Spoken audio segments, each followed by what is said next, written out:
Assalamualaikum warahmatullahi wabarakatuh. Jumpa lagi dengan Josgrab Nurseri. Pada video kali ini yang saya akan bahas adalah cara mengganti varian anggur lokal menjadi varian anggur impor. Untuk kemarin yang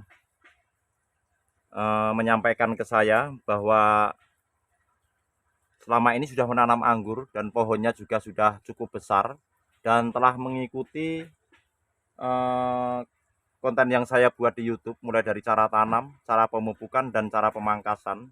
Tetapi setelah dipangkas, tidak satu pun yang berhasil berbuah. Karena itulah saya mencoba menanyakan dan melihat penampakan pohonnya untuk ditampilkan seperti apa, kenapa teknik yang saya mainkan selalu gagal diaplikasikan di tempat kawan kita itu, saya nggak etis sebut nama. Jadi rupanya yang bersangkutan membeli bibit anggur di online. Dan ternyata variannya adalah Isabella dan Red Master yang biasa kita buat sebagai rootstock. Yang pasti bukan varian table grape. Kasihan memang, belinya juga cukup mahal, satu pohonnya 250.000. Dikasih embel-embel varian impor, ternyata hanya ditipu. Dan percayalah, orang yang seperti itu menjual bibit online, kemudian dengan cara menipu mengatakan anggur lokal, kemudian disampaikan dengan anggur impor dengan harga yang begitu mahal, sejatinya tidak membawa berkah. Tetapi jangan putus asa Pak, untuk panjenengan saya akan buat video cara mengganti anggur lokal yang panjenengan beli, yang jenengan yakini tadinya impor, ternyata itu adalah varian Isabella dan Red Master. Di pohon ini sengaja saya buat varian Isabella yang sudah ukurannya sama dengan di tempat panjenengan atau tempat rekan-rekan yang lain. Lalu kita pangkas di sini, kita tumbuhkan tunas batnya, boleh tunas bat, boleh tunas air, seperti ini.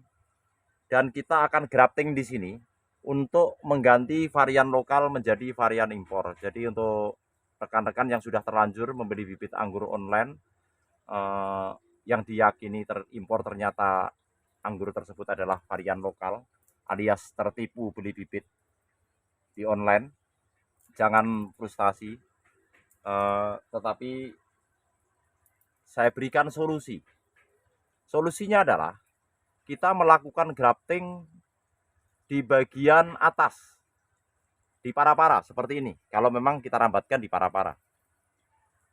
Nah, setelah tumbuh tunas-tunas baru seperti ini hasil kita pangkas, jadi kalau sudah terlanjur panjang, sebaiknya dipangkas seperti ini untuk ditumbuhkan tunas baru, biar nanti yang merambat di para-para semuanya sudah varian impor.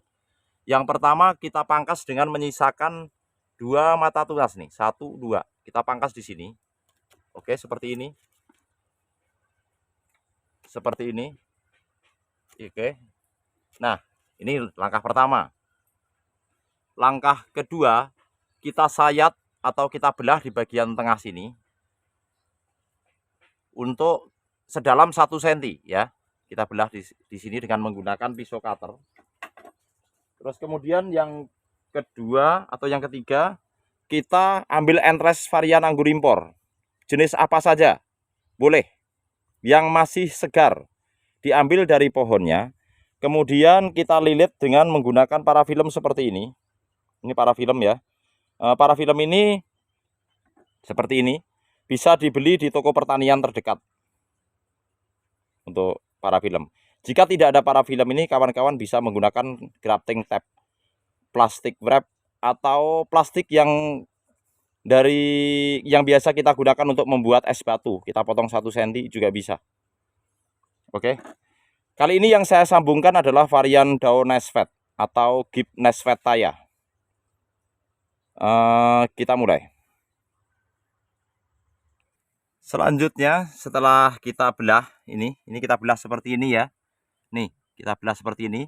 Kita sayat entres ini di bagian sisi kiri dan kanan sebagai lancip seperti ini. Ini ya. Agak ngeblur ini. Ini terlihat ya. Inilah yang kita sebut presisi atau precision. Sama rata kiri kanan. Setelah itu agak sulit nih saya karena di atas ini. kita masukkan entres seperti ini. Nih. Sebenarnya ini mudah, cuma saya pegang kamera jadi agak sulit ya. Seperti ini.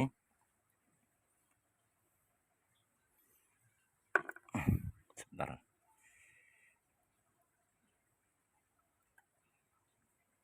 Ini kita masukkan seperti ini. Sama, ini juga kita masukkan. Nah, oke. Dari sini kita perhatikan, kalau mata tunas ini, nih, kalau mata tunas ini berada di sini, maka mata tunas yang kita graftingkan di sebelah sana. Nah, beda ya. Setelah itu kita lilit dengan parafilm. Ini setelah kita lilit parafilm seperti ini jadinya. Ini telah kita lilit dengan menggunakan parafilm. Ini kita tekan seperti ini, biar tidak ada rongga udara yang masuk atau bakteri yang luar yang masuk, dan rapat antara entres dan cabang tersier yang kita grafting ini menyatu sempurna. Dan pastikan penutupan ini rapat sehingga tidak menyebabkan kegagalan. Jadi kalau ini rapat, alat yang kita gunakan bersih, pemangkasannya precision, dan ini menyatu sempurna, insya Allah tingkat keberhasilan dalam grafting ini menjadi lebih tinggi. Seperti itu. Jadi kawan-kawan yang membeli bibit anggur impor di online kemudian diberi atau dikirim lokal alias kena tipu, nggak usah berkecil hati atau nggak usah frustasi. Saya berikan solusi seperti ini. Jadi saudara bisa mengganti dengan varian impor dengan menyambungkan entres di bagian atas. Sekian dulu, semoga video ini bermanfaat dan menginspirasi kawan-kawan semua. Terima kasih. Wassalamualaikum warahmatullahi wabarakatuh.